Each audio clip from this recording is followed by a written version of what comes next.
Hello, my name is Sevin Phillips. I'm a licensed marriage and family therapist, and I'm here to talk about parenting and keeping your marriage intact. It's a challenging time for most people, and I have some great suggestions that I think will help your relationship. So, the first one is staying connected. It's a tough one. It's all about the baby. And it should be all about the baby. It's a time in our lives when we're raising a child and we're focusing on the child and we put all our resources into it. There's some small and yet very powerful ways, though, to stay connected. One of them is date night. Of course, it's cliche. But for those that take it seriously and go every week or every month, whatever your ritual is, keep it important and get enough babysitters to back up anybody who cancels. Go sometimes even if you're tired, go to a movie, whatever it might be. Give yourself that time and make it important and really protect that time.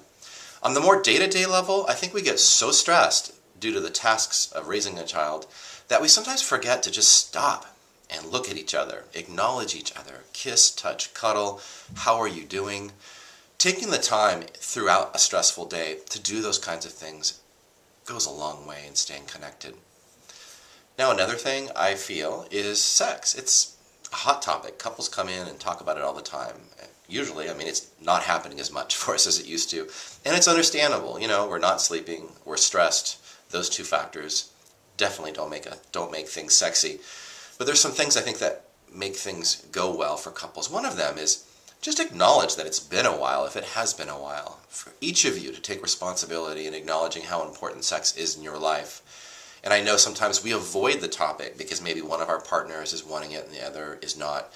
And it's important, I feel, to at least discuss it and talk about it and acknowledge how important it is and just acknowledge that it may have been a while. Date night, of course, is a great time to relax or intimacy. Whether it's sex or not, intimacy can happen during those times. So it's obviously another good reason to keep that date night going. The night away. Now, I know resources can be short for many of us, whether it's family, time, or money. But if you can go once in a while, overnight, for just one night, maybe some friends take care of your child and you swap and take turns taking care of each other's children so you get this one night out.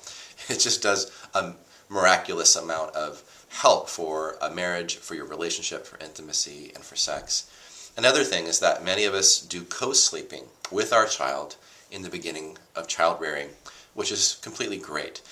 At some point in time, if there has been not a lot of intimacy, especially sex, many of us avoid sex, believe it or not, because we're anxious about it. It's been a long time. And sometimes couples can use children and allow the children to get in the way of their own private, intimate time. So if your children are getting older and they're still coming into your bed, you might want to consider whether or not you're doing that to avoid intimacy. And if you're not, that's fine. I hope you liked my suggestions, and I'd love to hear any comments that you might have. Thank you.